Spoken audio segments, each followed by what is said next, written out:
Hey guys, JT here from Nothing Special. Recently, my family and I went on a trip to Boston, Massachusetts, and we took the duck boat tour. What's a duck boat tour? Well, I'm going to show you. Come on, let's go. You're looking at a little wobbly here, guys. Can we do a practice round? All right, let's try one. Run to attack. Right back. Can you guys all hear me in the back? All right, so let's stay with me, people. So, I'm not just a Pierce Pirate by day. I'm a guy going around here with a lot of skills. I became a historian. I learned all about the city of Boston, so I got my dome and my course. Since then, I've been fascinated with all the architecture and all the old and the new, and how it's all blended together nowadays. You'll find out pretty quick I like poetry. I like long walks on the beach. Actually found out I was listed as one of the world's worst joke tellers too, so you guys, I'm most likely gonna torture you guys. I do like poetry though. Let me show you guys a quick little poem and we'll get right into the truck. So my great uncle Blackbeard made his fortune through blood drink, but he got himself killed, and that got me wondering, should I follow his lead, should I learn how to pillage, or put the gig on the seas and take a job in New Village? You see, I met me a mermaid, and she taught me a fair trade, taught me to color, cut, even taught me to hair braid. So I jumped ship and swam to shore, for a life on shore glide, and that's why they call me Weirdbeard, like because can't dress like a pirate. You didn't even flinch either, dude. That was really impressive. Alright, this silly. Why do I ask this? This is my original map of Boston. Boston was a peninsula on the mainland. And a big giant head, long, skinny sandbar neck, South Bay, Boston Harbor, Back Bay, all the way around. But we've done over 3,000 acres of land in something here. So Boston looks nothing like this. So I don't know. I'll tell you the truth. I used to think that Boston, hang on a second. That Boston looked like my arm with my fingers sticking up like that, but I was like wicked uncomfortable. Hence the sound. Watch now. Dun dun dun. Dun dun dun. Alright, look, I have a map. Check it out. It's true. Big giant head, long, skinny sandbar neck, South Bay, Boston Harbor, Back Bay all around. But if Captain Weirdbeard turns the map sideways, well, point your finger, pick me.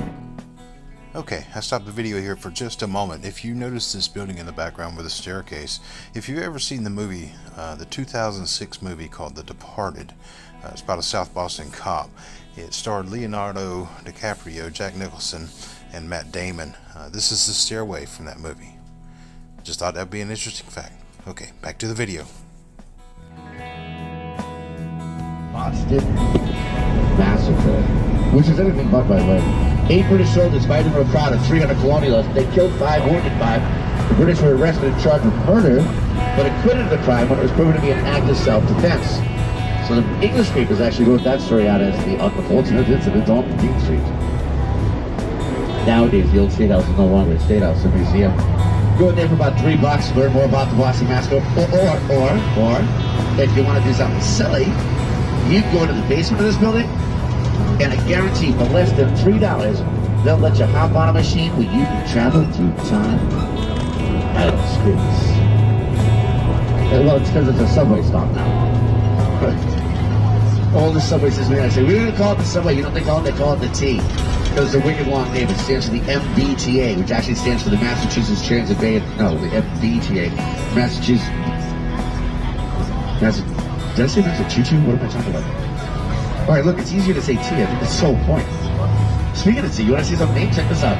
Signs that are representational of the business itself are called pictographs. And the Oriental Tea Company, about 150 years ago, came up with this giant tea kettle. Look at this thing over here. It's humongous. It's actually so big, if you filled it up with liquid, it would hold 227 gallons, 2 quarts, 1 pint, and 3 Jills worth of liquid. It's spelled G-I-L-L, but it's pronounced with a hard, so it's like, it sounds like Jill, like a girl. Otherwise, it sounds fishy. And it's big enough you could actually put 3 girls named Jill in there. Jill is it's an empiric measurement. It's a quarter of a pint, like 5 ounces. It's steaming too. See it? I mean, it's not bad at you. That's just like hot water coming out of the thing. I think it's ridiculous that it's in front of a Starbucks nowadays. That's just so funny to me. No, mostly because, you know, we're in Boston. We don't drink Starbucks in Boston. Mostly, I'll tell you why. Look on the right, because there's like literally a Dunkin' Donuts around every corner. And if you think I'm joking about it, look, there's a Dunkin' Donuts around every corner. Can you imagine being from Boston, and all of a sudden your friends like sit around here, and they catch you drinking a Starbucks drinks, who would do that? Would be ridiculous. Who would do that? I don't think that at all. Hey, want to see some dead people? That's a creepy leader. Well, on the left-hand side, the King's Chapel burial ground. All the original Puritan settlers lived right out here. See, the first thing the Puritans did when they got to Boston was, you know, they died because winters are the first they got up here. Yet that guy's doing the wrong thing. Don't do that. That's an air vent for the subway. You're not listening to me. I'm trying to help people, man. That's the air vent for the subway. They've got all the bays in there. He's checking out the wrong thing. Check this out. You guys like sweets? Omni Park House?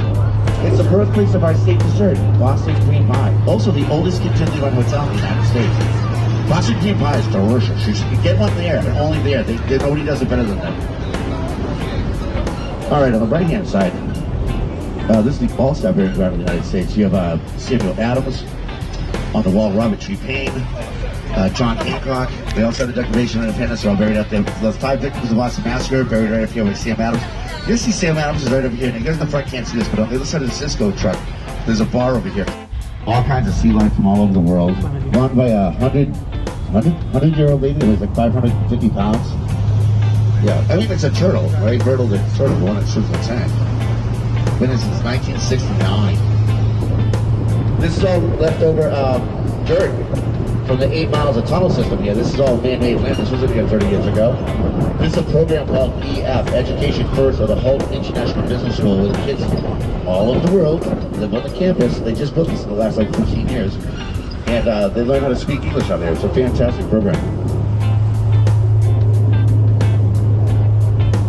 Piece of the Berlin Wall on the left-hand side over there. And back behind us here, there's a tribute to Dwayne Johnson. I think you see it, the rock. There's actually a smaller one behind there for his sun, but the sun's a little shy. They think they're going to bring it up front, but the sun becomes a little bolder. Let's go, Red Sox! Right on! Actually know that guy. All right, I gotta give you a quick safety update here for the water and stuff like that. We're gonna pass by a skateboard park. It's the Lynch family skateboard park. It's the largest skateboard park in New England. 40,000 square feet of leftover space from the Big Dig. And they built it into a skateboard park so the kids would have a nice safe place to come out and practice how to do graffiti. So this turns into a boat, okay? I'm a licensed captain certified by the Coast Guard. Jimmy's gonna take really good care of us out there. The safety stuff that's on here, it's like that any boat would have, right? Like, we're not gonna need it. I'll show it to you. Throw rings, fore and aft. Fire extinguishers, fore and aft. High water alarms, bilge pumps, fire suppression systems for the engines, personal flotation devices up above and around us. Worst case scenario, if we ever had to abandon ship, we're not gonna have to abandon ship. But if we ever had to abandon ship, just realize that the nearest emergency exit is clearly located. No, look at me. Everywhere.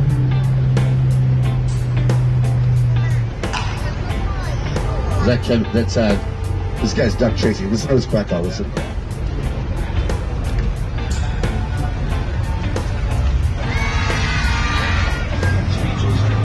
He trains him how to sing. He's a detective, see, and he's on the mystery of the history of the internet. And they go, da, da, da, and they go, what? I work with some wicked funny people.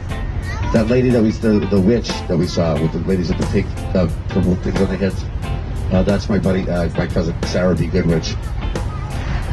She just moved down the Cape to Sandwich. I mean, they used to live up in Salem, but they all got tired of hanging around. It's kind of obvious. Yes. They had a sneaker sale out here. The kids didn't go for the sneakers. It wasn't that the prices were too high, it's the sneakers are too high. It's kind of sad.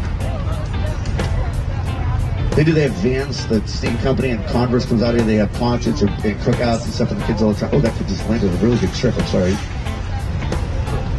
You know, you see a lot of scooters and skateboarding. You don't see a lot of it there? Helmets. I'm like, how come you guys don't wear helmets? They say, oh, helmets aren't cool. I'm like, how are concussions cool? I don't know. All right, we'll talk to this guy here. Ready? We're under attack. Fire back!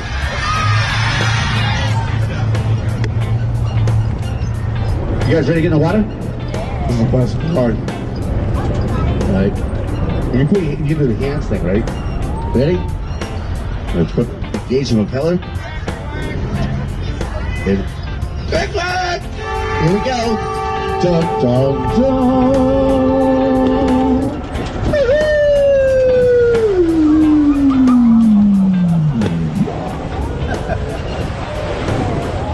And just like that, we are an official seafaring vessel.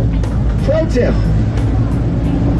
Don't try that in your own personal vehicle. These sounds military. It's fun. If you guys in the back, can you guys still hear me? Yeah, that new noise you hear, nothing we heard. It's the propeller just got engaged. No winning gate yet. We're working on that. And this is the lower basin of the Charles. So the Museum of Science, the old dam, and the new dam's down that way, just past the train bridge. So basically, there's like a little pond. On the other side of the Museum of Science, it's like a lake, because the river doesn't necessarily run like a river would. If the water gets too high, we keep the water stable at the high water mark on the wall. If the water gets a little high from excessive rain or stuff like that, they open up floodgates, and I kid you not, they can lower the level of the Charles River down by about 1.5 feet in about an hour and a half. It's over 4 million gallons of water a minute out in the Boston Harbor. And then slowly but surely it builds up, and then, you know, like rains repeat as needed. That's all it is. It's not terribly deep either, by the way. My river's usually like a couple hundred feet deep, whatever. My duck's 36 feet long. Deepest part of the Charles, right here, 30, 35 feet. On the side of the river, on the side of the Museum of Science, 12 to 20 feet. 4 or 5 miles up, 4 or 5 feet deep. It's the longest river in Massachusetts, at 26 miles long by land. 80 miles by water, a little 3 times longer, because there's this northeast-southwest meandering wiggly thing to get right back here. And you see the birds out here? There's like 4 varieties of birds. The blackbirds, those are double-crested cormorants. The whitebird, the seagull. Back over on the shoreline over there, there's a couple of Canada geese, and I'm sure we'll see a green-headed mallard duck or 2 out there, too. About 30-plus varieties of fish out here. Now look, I know if you look at the color of the water, it's a little janky looking, right? There's nothing to that. If you ask me, I think the water looks like this, okay? And there's nothing to it. We did a cleanup project out here. The water quality way back in the day used to be somewhere around D-. That's just short of a death pool. And there's only one river in the United States dirtier than ours, and that was in Ohio, the Cuyahoga River. Their water quality was F. But that doesn't stand for failure. That stands for flammable. Like, how do you get water to catch on fire? We actually did it 13 times. But we cleaned ours up, and the water quality, despite the weird color that you see it, the water quality is somewhere around A- to B+. It's the cleanest urban river in the United States. Otherwise, you wouldn't have the fish, you wouldn't have the birds. They know they're not stupid, they know if it's polluted, they know if there's fish here. He's just eating the fish. Did you guys just see that in the back? That bird just caught a fish and ate it. I just caught it. The cormorants can swim underwater, they come up with fish and they swallow them whole. It's so cool. So why is the water the weird color that it is?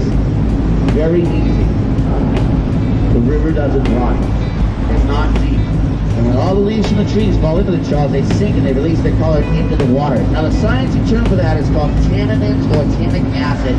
Honestly, it's the same thing you get when you throw a tea bag into a glass of water. The tannins from the tea leaves color the water. So we're basically making the world's largest glass of Earl Grey tea. That's it.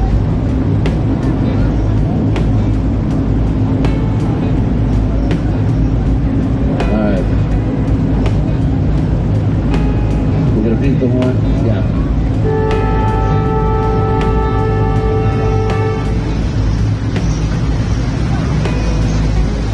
My buddy. Private Pepper. Gonna be in. I hate that guy. I'm kidding. So welcome to Logan. We weren't beeping at him, by the way, just so you know. We're continuing to a blind turn. And a captain will show themselves so you can pass. And a kid in a kayak just might not be thinking it out, hanging out the back to the Museum of Science for whatever reason, and just say, I'm not going to paddle up there to paddle back. I'll just come right across. What could possibly be there? Inertia. It's a wonderful term.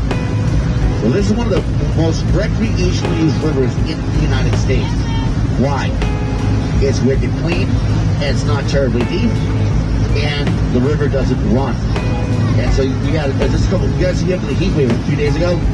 Okay, so they had people swimming in the Charles. They had the dock out there and whatnot. People were having a great time swimming. 3 of my coworkers came out here, And they were part of the, it's called the Charles River Watershed Association, and they're cleanup boats. So they come out with nets, and if a coffee cup or something's floating in the water, they clean it up, because that's what pollutants. That's why we keep it nice and clean. And while they're on the boat, they just said, you know what? It's way too hot for this. And they all just jumped in, went for a swim, and then they jumped back in the boat to finish cleaning stuff up. I goes, do you really go swim? They're like, yeah. I'm like, why wouldn't you? And I said, I've done it before. Yes. What kind of water now? It's no, okay. It's usually between A- and B+. Depending on if it's excessive amount of rain, then you might have a little runoff, and it might dip to like, you know, B-ish. But then within about a week or so, it goes right back up. Yeah, it used to be gross. It was like really, really gross. You know why? All right, Boston on the left, Cambridge on the right. And these are all hotels and high-end condominium. You're like, you want to get a condo for $10 million? I know a guy. Come with the free parking space, too. But before that, this used to be like factories, textile mills, paint companies. You can tell what color paint they were making out in Cambridge by the color of the river. In fact, not anymore. The only factory out there now is at the Cambridge Galleria side mall, the Cheesecake Factory. That's about it. It's all high-tech. Enzyme, Genzyme, Biodyne, Moderna, Google, all of them out there now. 27 colleges in Boston, 15 to 50-mile radius. Why would you let that local talent pool go? So they come out with all these great businesses out here so the kids graduate college. And then all the new towers and stuff out here. If you work here, you can live here. You know, because it ain't cheap in Boston. I got news for you. You get like an apartment. I wasn't kidding about a $10 million condo. Where is this? I want to say it was the Millennium Tower. That one of the guys bought a condo at the Millennium Tower for $40 million. Then he gave up his American citizenship, so he could only be here for like 3 months on a day. That's an expensive timeshare, right? I want to rent his apartment when he's not here to take care of it. As long as I can get a big giant bird and bring it with me. And I'm like, what kind of bird? Well, obviously I get a falcon, so I can tell people I own a Millennium Falcon. That would be awesome. That would be so great. You know, the sail, you guys see those sailboats out here? There's a lot. Okay, get this.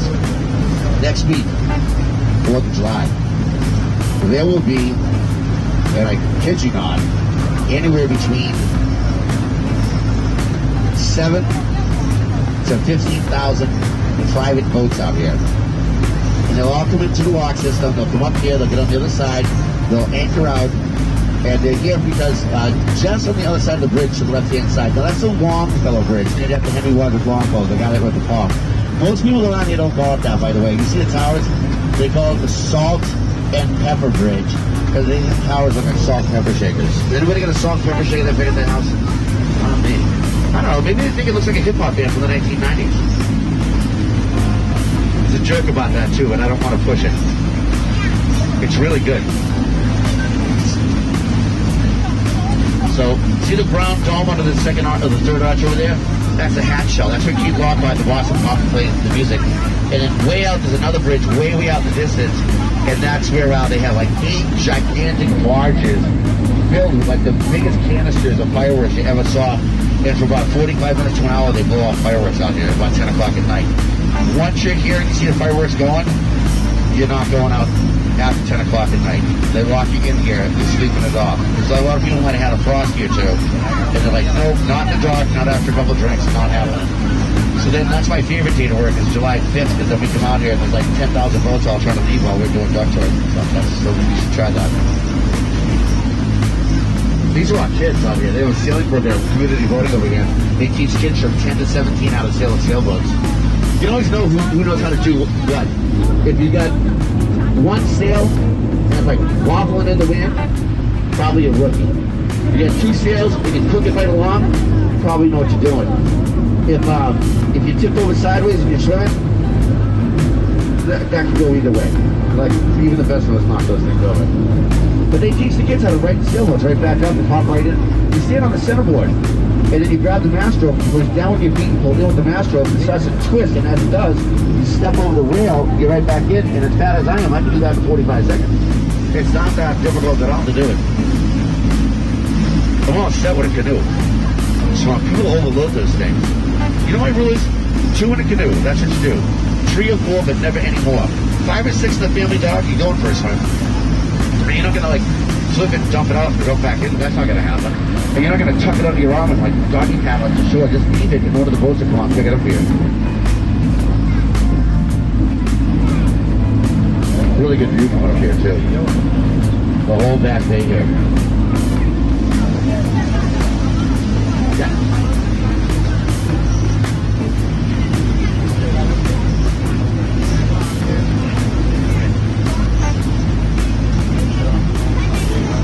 Yeah, see, the community building, they have markers out there. You see the markers?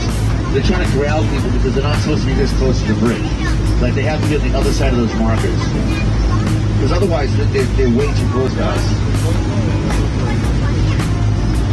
But they're kids, mostly, you know what I mean? You definitely tell it's a bunch of novices. Why wouldn't you? It's a beautiful day out here. MIT, Google's over there, on Old Shoreline, everything on that right-hand shoreline, all of that's MIT. The Massachusetts Institute of Technology. Look like the wicked smart fellows for the store. And then the big-looking building in the distance, part of Boston University. See the orange triangle, the Simcoe sign? Just to the left and behind that, there's a building, and behind that building, that's where Fenway Park is. That's where the Boston Red Sox baseball team plays.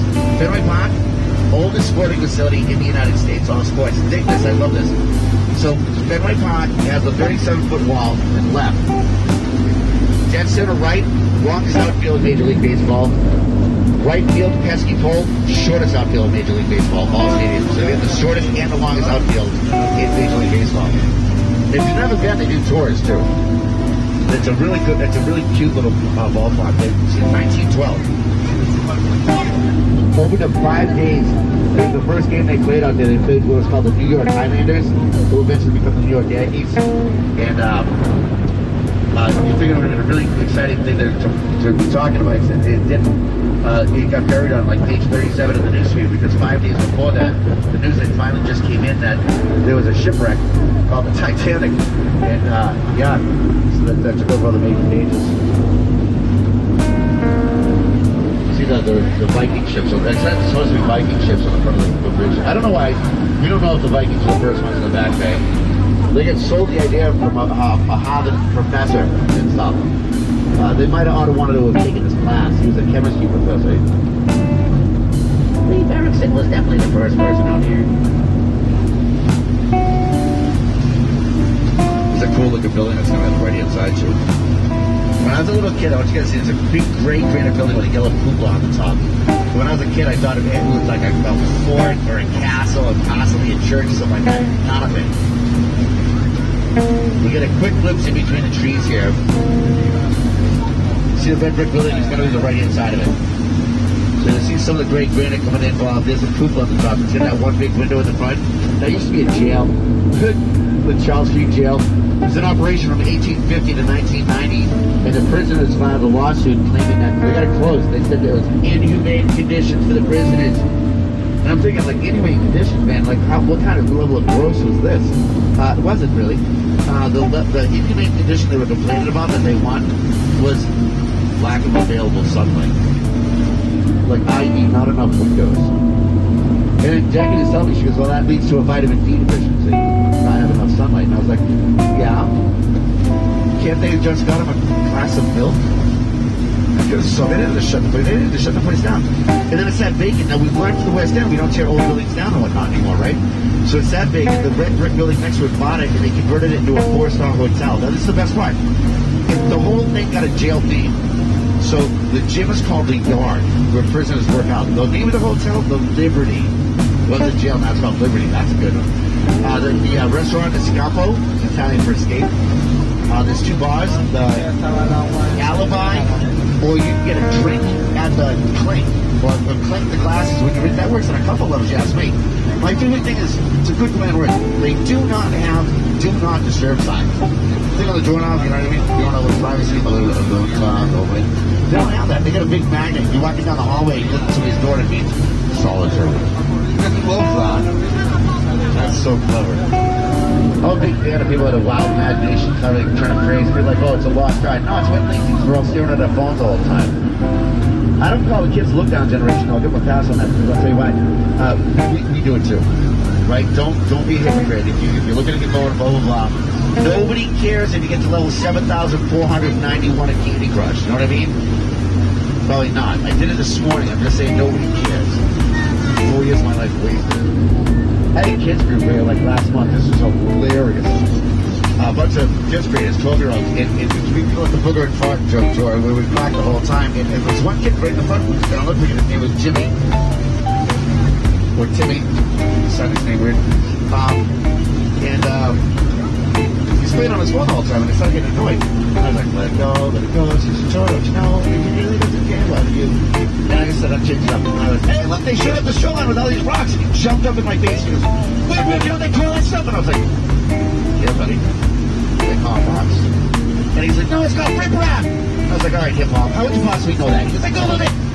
He's a really intense kid that was taking notes for my class. I'm an idiot. I looked it up. You know what it's called? Rip rap. He was right. You know what rip rap is? It's rocks that shore up the shoreline. I knew what it was. I didn't know the name of it was. Then I looked it up. You know what this really is? This is what's left of the West End. All these are foundation stones. That's a set of stairs over there that's upside down. There's a bunch of a doorway right there. That was somebody's house. That could be Leonard Nimoy's home. We don't know. Well, the other one that was out there, there's a quick way it works too. Guy comes from the West End, writes the music to West Side Story, Leonard Bernstein. This is what I'm talking about. And I go, Maria, I just let it go. Hey, Maria. I'm not going to sing the whole thing, I'm just saying. I feel pretty, so pretty is a great one. So, yeah, it's weird, man. It's all torn down, it's all right. It's not the ruins of the West End, guys. They ruined the West End. That's all that's left of it. So that's why I like history so much. I think history is important. Once you tear it down, I got news for you, too. I'm going to say this. History is not math or science. Like, there's no formula to it. It's stories that people tell, depending on how they tell the stories. History gets really convoluted, and people get really confused and angry about stuff for no stupidest reason. There's three ways they tell history. Watch that. One is when it's an historical story, but somebody takes a lot of poetic license, and it's not true. And that happened when Longfellow wrote Paul Revere's Ride. That poem, 18 verses long, is factually inaccurate all over the place. It's a great poem, but it's not what really happened. In the poem, it says that Paul Revere is from Charlestown. He sees the Lancers go up. He gets out to Lexington for 1 in the morning, conquered for 2 in the morning, alerts the whole countryside. In real life, he left Boston, on the North End, cut over the river, left at 9 o'clock at 9:30 at night, got out there for about 11 o'clock at night. So the midnight ride of Paul Revere is over at 11 o'clock at night. He didn't alert the countryside. Rangers go over at midnight. Other riders alert the countryside. He went out there to warn John Hancock and Sam Adams. They were going to get arrested for the role in the Boston Tea Party. So there's that. And once you know that, the famous section of the poem with the Lancers, one of my band, two of my seat, I'm the longest and short shall be, ready to ride, it's got the alarm, and every place 6 town and pump. None of that's true. But it's a good poem. It's just poetic license. The other way they tell is when it's an argument. Your side, my side, somewhere in the middle is the truth. I talked about this in the beginning. Yeah, bloody massacre in Boston, or the unfortunate incident on King Street. Why two different stories? Because the British thought that's what it was. It was an unfortunate incident for them. And Paul Revere, of all people, is the one that drew a drawing showing the 8 British soldiers in front of the old State House firing into the crowd. There's no Christmas addicts grabbing for a gun. There's women and children in the crowd on that one. And there's a puppy dog where Christmas addicts should have been. As if the British had fired indiscriminately without provocation for a crowd of women and children and killed a puppy dog too. And you wonder why people get mad. You do that, that's not poetic license. That's called propaganda. Although nowadays they call that fake news. Right? Don't get me wrong. It's been going on hundreds of years. It goes on now. It's going on hundreds of years from now. It is. As a historian, I have no time for that kind of nonsense. I wanted to find out why the British called it the unfortunate incident. I wanted to find out why Paul Revere and St. Adams decided that was the moment that they were going to spread rumors and start a revolutionary war. Then you have both sides in a really colorful story with the truth in the middle somewhere. And that's the way history really works. The weirdest way they tell history, I'm going to tell you in a second. Look back at my buddy here. I'm going to point to something in the last story. Alright. We're under attack. Fire back. Look directly in front of us. You guys see the bunker line man coming into view? Got the flags on the ground. So, Battle of Bunker Hill, 250th anniversary was like 2 weeks ago. That is the site of the bloodiest battle of the American Revolution. 2 months after Paul Revere's Ride, June 17th, 1775. The battle made famous for the cry, "Don't fire till you see the whites of the wines." And a battle that wasn't fought on Bunker Hill, by the way. Don't get me wrong, the monument's in the right place. That's not Bunker Hill, that's called Breed's Hill. And geographically, this is significant. You come over from Boston, you land in Charlestown, the first hill you hit is Breeds Hill, half a mile inland, that's Bunker Hill. And if your plan is to dig out on a hill, put cannons up, that's a great idea. So you should first know that cannonballs don't go a half a mile. So it would have been ineffective on Bunker. Spoiler, you didn't get on either hill, so it doesn't matter. This here is a style of history that I would call unconscious bias. When I say something, you hear something totally different than what you hear the words. It just means something different than what I mean it to be. I'll give you an example. Last year, came over the test. I had hair down here. I had really long hair, and it rolled my long hair. I got wicked hot. I turned purple, and they go. The next thing I know, there's an ambulance. They try to give me an IV. I said, no, there's a difference between dehydration and heat exhaustion. If you got heat exhaustion, the amount of water you drink is not going to help. You just have to pack you an ice. And I'm trying to tell them how to do their job. And I just said, whatever. I went home, I packed myself an ice, and I went to the hair salon that night, and I heard myself tell the girl, I heard myself say the word, can you please cut my hair up one way? That's what I thought that meant, like, cut it up one way. Except she heard, can she cut it up so it was one way? And she buzzed my head so every hair was the same. I got a whipple. And I couldn't be mad at her because it's the same words. And the thing I learned from this is, so if you say something, you should say, when you said this, is this what you meant? That's what I heard. And then it's a conversation before the fact, instead of an argument about getting a whipple after the fact. And they've done that at the Battle of Bunker Hill. You guys know a totally different story. So, 700 guys on the hill, 2,200 British troops come over. I said it exactly the way I meant, troops and guys. That's what it was. That's the army on the planet. A bunch of local yahoos and rifles on the other side. Now, if you're at number 3 to 1 against the best army on the planet, you guys think the guys on the hill actually waited until the British got so close they could see the British with the whites of their eyes? They would have got overrun instantly.